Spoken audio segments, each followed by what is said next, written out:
You know, it's saying a lot where the Costco guys on the pre-show was the most over thing about this AEW Full Gear show. Yeah, and yeah, I did watch the match between Big Justice, AJ, and QT Marshall. It wasn't even the most spectacular match, but it was fun.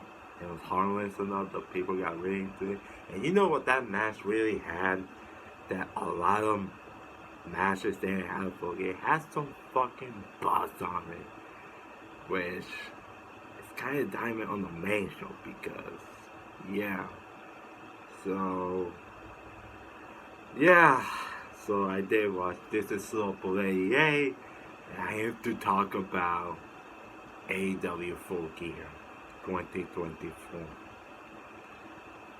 Doc mentioned the pre-show match and probably, and yeah, that crowd, that was pretty much the only thing the crowd kind of gave a rat's ass about this because, oh boy, the show was fine. It was okay, but there's no buzz. There's no real excitement about the product lately. A lot of the stories are not hitting. In fact, kind of dragging this show, the product down, in my opinion. There's not really a lot of things you can suck your teeth, you can stuck your teeth into. And what you get is a okay show that didn't really need to rewatch it after. Like, this is a very skippable show. Like, maybe one, two matches might, but as a whole, kind of skippable, in my opinion. And let's start off with kind of one of the most skippable ones, like the opener for the, I think it's, yeah, it's the four-way thing for the World Tag Team title. You got Private Party defending their tag titles against House of Black, the Outrunners, and the Acclaim. And the thing about it is, it was what it was. It was just kind of there, and to me, it really felt like it all deserved it so they can tease a breakup for the Acclaim, as you saw it in the end of the match. Like, Max Castle got the pin here, and you know, I mean, there was no doubt that Private Party was going to, like, win. Like, we all knew, like, they just got them, so why not fully take them off? So yeah, but with the split of the Acclaim, like, this is something I can't kind of get behind, only because, like, the Acclaim hasn't been as hot as they used to be. Like any, like, and any kind of momentum, like, it's been gone for a long ass while, and like they desperately need to do something between both of them. And but then again, I don't know how much feeling, like, a guy, let's say a Max Cassidy, is going to have it with this company, with this 100,000 people they need to push on the roster. So yeah, so I don't know how much they should push a guy like Anthony Bowles. Is that gonna get behind the Max Caster? Nah. But The multi-man tag team match was fine. It it was what it was. Like I said, it was kind of doing there. So yeah, so it was hard to like care when it when it pretty much felt like a throwaway match. So it was hard to care in my opinion, but it was fine. Oh boy, the next match is MJF versus Roderick Strong. Good match. I mean, we all knew they can get in, they could work well in the ring, but oh my god, the story of MJF, Adam Cole, Roderick Strong. I don't even know where to begin with it. You got the heel and MJF who is tormenting those two from making him for having to go host to go to wrestle him at this show. Two of them were tormenting MJF's life a living hell throughout all late 2023 that they ended up be at this whole devil story was ended up with victory on the Spirit Kingdom. And then you got Adam Cole, the babyface, calling out MJF for all the wrong things he has done, which he himself has done. He tricked MJF into not believing he's the devil when he was the devil all along. That in this Undisputed Kingdom storyline, like, and I'm supposed to feel bad for Adam Cole here? Like, get the fuck out of here, man. Like, how you supposed to care about Adam Cole as a face when he was the one that pulled the twist on MJF the last year and end up being as the devil against MJF? Like, how is you supposed to get root for this guy? And I'm sorry, but his booking since returning last in October not proven my case. Like, it's clear he is not as old as he is 3 years ago when he came to AEW, like, or even when he was doing the Better Than You Baby story with tag team region, like, it's not the same. Like this whole story has been all over the place. It's just been too distracted for me, even me, to care about this. And yeah, like, and the match was good, and then NJ beat Strong, and then the ending was a man.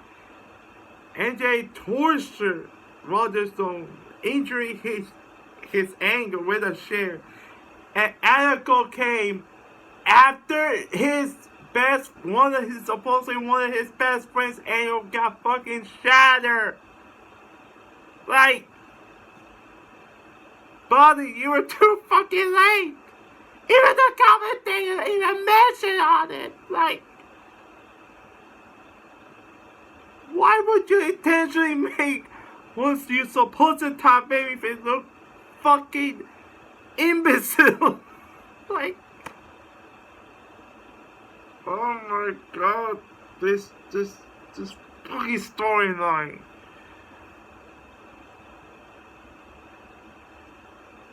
Like, here's my advice. Just fucking do it. MJ Adam Cole. This is clearly what all this is building to. MJ was Adam Cole. Just do the match.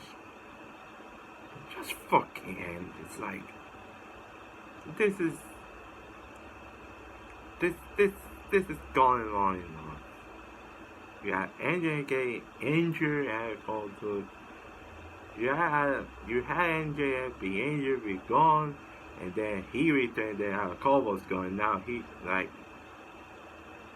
I don't want to see this. This is one of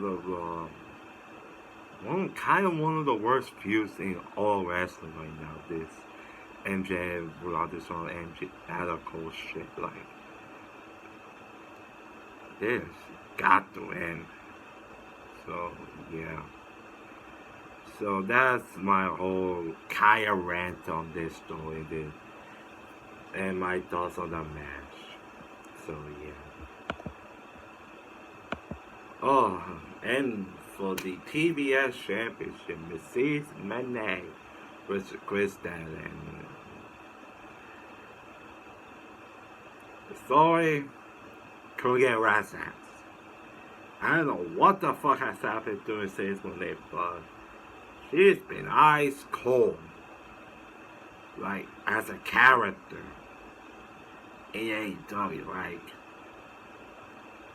I don't know, she doesn't feel special anymore. It's evident when she's on screen that she doesn't really feel it that important. Besides that, this was a really fun match. Really great action in the ring, and Mercedes needed this. After a disappointing match with Britt Baker at all, a less than stellar match against Shida at All Out, she needed a match like this. This is easily the best Mercedes match on AEW by far. Not even close. You think this or that will benefit? You clearly need some sunshine because this was incredibly good. This was really great. And Chris Stanley has kind of been a career breakout year in my opinion. Like she's been AEW basically day one. And I gotta say, she has really stepped on her game in the ring.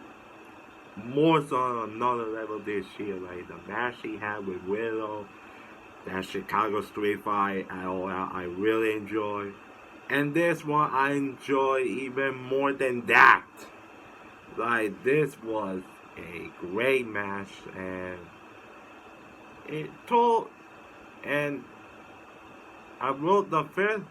And one thing I would give this match is like they got the crowd by the end but in the beginning the crowd they didn't care much about it. But once they really got going I think when Chris Daniel kicked out of the Monet Maker that Mercedes does her finisher, that's when they got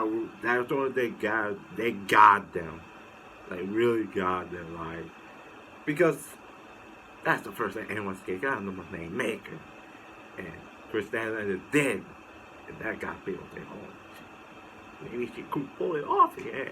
It makes a great drama that I've had in a few minutes. While the finish was kind of like, kind of sloppy. This was a fun match. A great match. And yeah, easily so far the best Mercedes match in AEW, and she returned here against Stella. But this was a really great match, and I hope there's another match, but I would like to see them do more with it. So yeah, like I hope to God there's another match coming up soon with these both ladies.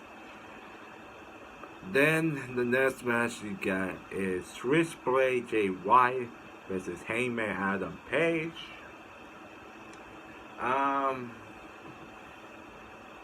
This was more like a slaughter match than it was, but I like it.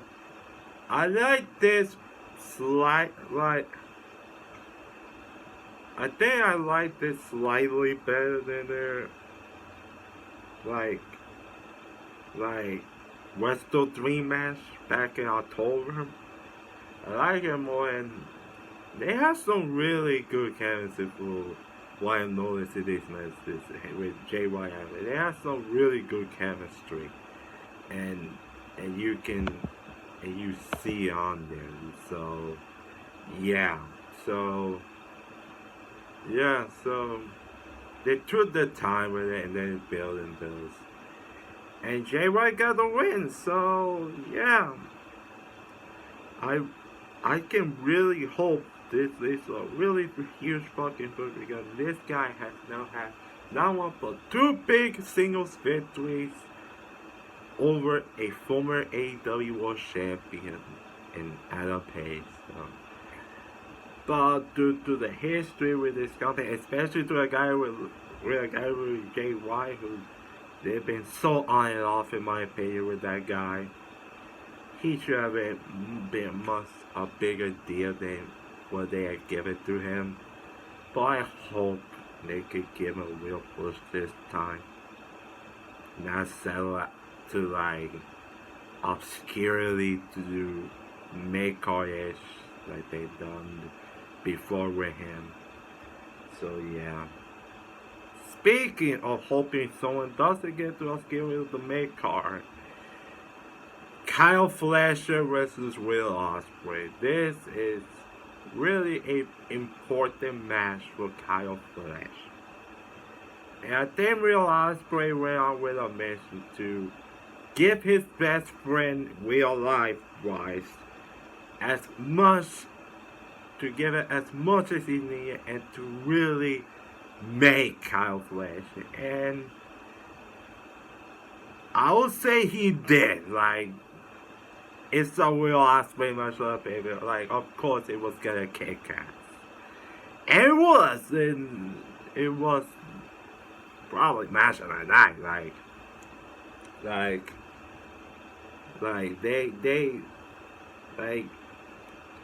Yeah, there were too many kickouts, like Tombstone on the steps, and that not beating anyone. That just kind of threw me off, but not entirely because they did the brainbuster spot turnbuckle thing at the end. At least I appreciate that. But they gel well in the ring and they were smooth in the ring, so I could give those two that. So this was a great match. Kyle Fletcher got the win, which was much needed. And I expect with those two being the C2 tournament, I could kind of see them being the final two in the tournament at World's End when they end the Continental Classic thing. I could easily see both of them being the finals. Then do the rematch. Maybe Ospreay gets the win back then. But they need some real commitment to give the Patriots some more momentum, because with Kyle Fletcher, he proved he can hang in a way, and he can show this new heel character. He proved that he can help more his own. Just gotta give him some and stay on the course with him. Don't fumble like you have done with countless guys in that company. So I hope they can continue this momentum with Kyle Fletcher. He had a great match. Will Ospreay with a much needed victory. It was easily match of the way. Oh boy. And to this point, the show was pretty fine with the three matches. With Mercedes Statlander, Heyman Switchblade, Fletcher Ospreay. Those were really good matches. And that show kind of took an old side, in my opinion, with this angle with Mariah Mayman and Mina Shakira. Like, I don't know, like, the angle was fine, but this is really neat on pay-per-view. Just asking a legitimate question. Did this really need a pay-per-view spot here? Like, wasn't absolutely crucial that this needed to be on the pay-per-view? Because if it was not, then why fucking do this angle on the show? Then keep that angle off the show and put it on Dynamite. Like, I mean, the angle needed what it needed to. At least Mina was actually played the kind of the smart baby face of being ready for it and getting the better of Mariah. At least that accomplished that, but I don't know if this needed pay-per-view time. Just my opinion. So yeah. Oh my god, this TNT title match. Jack Perry versus Daniel Garcia. Oh god.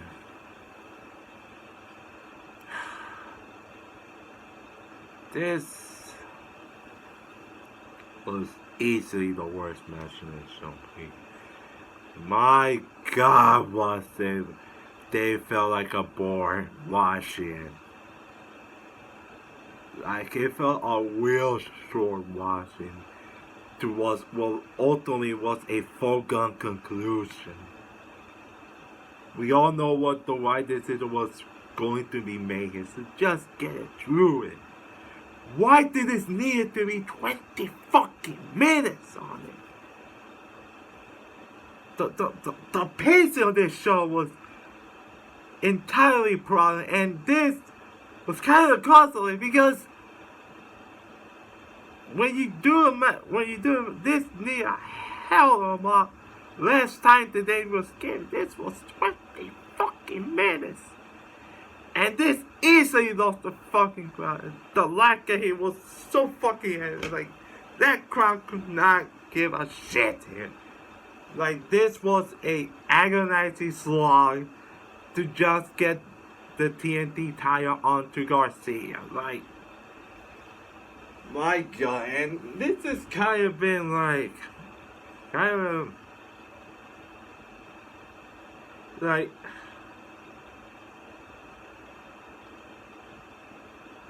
this is kind of reminiscent of how lost momentum Jack Perry's had, like, and how people just doesn't really grasp it because his whole heel persona has just been not working, and this felt like, and this just felt, and it was clear they had to get the title on to Garcia, right? They had no other choice because any other choice than to get what hurt this even more. But yeah, like Jack Perry and this whole scapegoat again has not been working. Thank God they got the title off for him and put it on Garcia. So yeah, so Daniel Garcia wins the TNT title, and yeah, this match. Sorry, this was not good. This was borderline bad. And felt like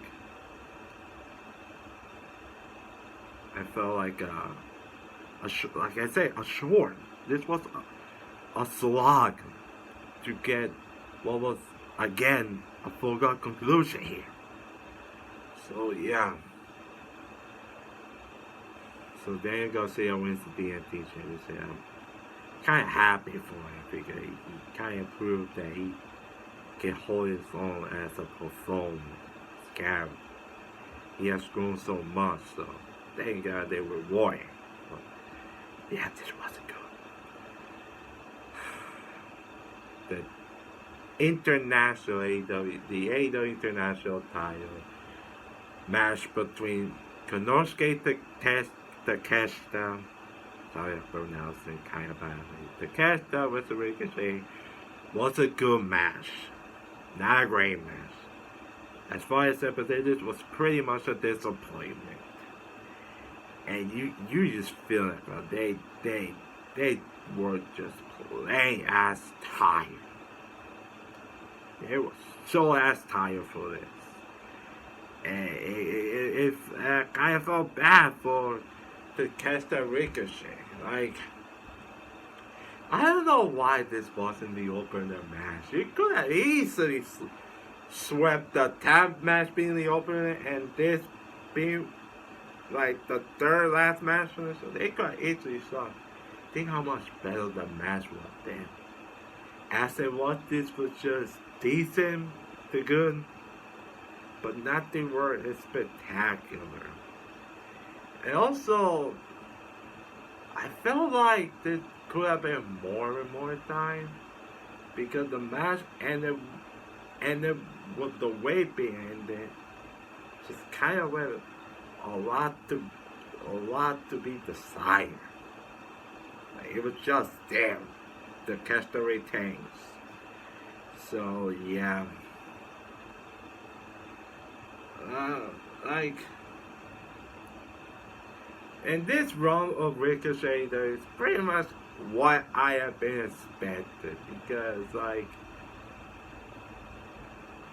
his scene WWE was just there. He was never going to surpass that my thing. And I see that being the exact same way in AEW. I mean, he's just a guy that wrestles a great match every time. And I don't know how much it does to a guy like him because when everybody does in this company, then can't be left out. And Ricochet is pretty much being in danger of being left out somehow if he's not careful. So yeah. So this was a good match, but kind of disappointing. The next, you got Swerve Strickland versus the debuted almighty Bobby Lashley. So, yeah, Bobby Lashley is now all elite. The Hurt Syndicate is now all elite. I will say that thing is going to catch on with the audience, with the We Heard people. That's going to catch on like bangers because the song is a banger. And they're at like the Hurt Syndicate, like the crowd are gonna to forcibly turn them baby faces because just seeing MVP, Shelton Benjamin, Bobby Lashley just act like complete badasses, that is going to make the crowd turn them baby faces because yeah, they just feel so much cooler than almost a majority of that fucking roster. Like, they just had that cool fact that kind of relates.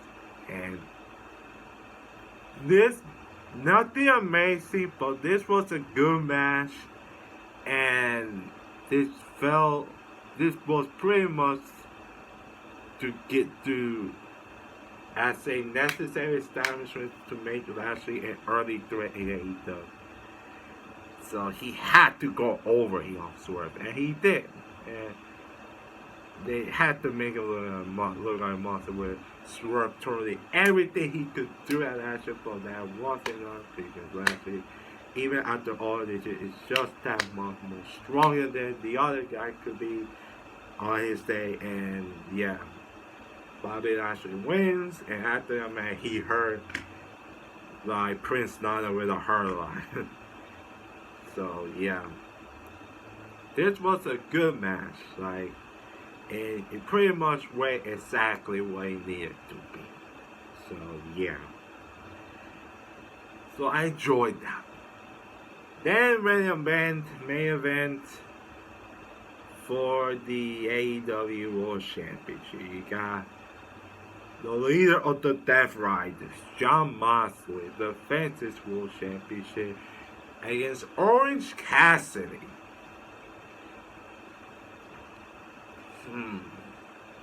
So,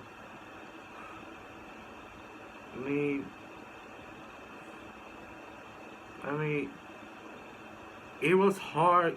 I think it was gonna be hard to count on this because you know for a fact that it was painfully obvious that Moxley wasn't going to be in any trouble of losing this match because Orange Cassidy, as much as I respect him for what he does in the way, it's like, and the way that they broke him, like, kind of clear that he isn't going to be a long-term main event guy. And it's kind of a shame because he already did he already doesn't feel like a main event guy. So and that's kind of a shame because Orange Cassidy proved the other year that he can be a solid main event player. In his match against Jon Moxley at All Out 2023, I reviewed that show. And I said that was a great ass match. And I was hoping that they could revive it to somewhat to the same level here. But as it was just good. So yeah, it was good, but not great, like I kind of wanted, because the Dead Rider story is pretty much the only story they really invested in. I don't know about this story, because there's some instances that it's been really good, but I think it has a level of I think the big problem with this story is that they need a big baby face to kind of step up to go against them, and they really don't have that many to go up against them. So that kind of puts you into a corner of okay, how much we can take guys seriously to go up against those guys that try to destroy AEW from within and make it into their own version. So, yeah, and you have a lot of, the smoking, a lot of interferences for the Conor migration, and even Willow Niger to go up against Maria Shafir. That was some cool stuff, but, yeah, and the match got better by the end with the school falls, but you never really thought that Orange Cassidy had one. So yeah. So the referee got distracted, and Will Yurik hit the ring with the Busaku knee on Cassidy, and Moxley hit the Death Rider for the win to retain the world title. And in the end, they have the post match happened. So Heyman Adam Page showed up.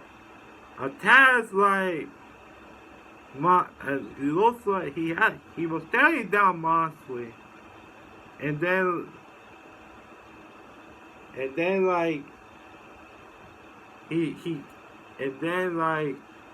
he attacks him, and then Christian Cage with the title shot contract he attempted to cash in, only to be stopped by Jay White. The Death Rider were already out of dodge, and as it looked like they were about to go, they a fucking car smash. And at the end, Darby Allin was in that car and show, and that's how they end. So it was a cool finish, but it left kind of people confused, because they really didn't do a good job, in my opinion, of explaining things. Like, how the fuck was Heyman Page in on this out of nowhere? Where he lost 2 straight matches to Jay White. Then Christian shows up, and then Jay White. They didn't do a good job displaying the audience, and that was going to the confusion. But I like the finish because it ties to a lot of the previous angles that they've done with Jay White and Christian specifically, to Heyman still wanting the world title, and with Darby Allin's feud with the Death Riders. And it kind of sets up the next 2-3 months of the world title scene in this company. So I like that for the part. So, but I can get people's confusion. I can get them wise because they didn't do a good job playing him. So yeah, this was a solid match that, but not overly spectacular. Not a great one, but a solid and decent match. So yeah, that's how Full Gear ended. Like I said, the lack of buzz is really evident when it comes to the AEW product right now. Like I said, a lot of stories are not clicking with me. Whether due to the booking or the lack of momentum, like, it's a hard time to be a fan of AEW. So yeah, I hope they could get this shit in with their Simon Cassidy mask deal kissing in 2025, because boy, this probably needs some life on it. And yeah, and this show was okay, but just being okay, I don't know if it's really going to cut it, especially with AEW. So this was a decent show, but not like whole need to rewatch it. Like in the end, like, this was a fine show, but not really one that you really want to go watch it all over again. So that's my opinion on it, and that's that for the review. Like this video if you haven't, subscribe. Tell me what you thought about Full Gear 2024 in the comment section below. As always, I'm Jason Maenius, and I approve this, man.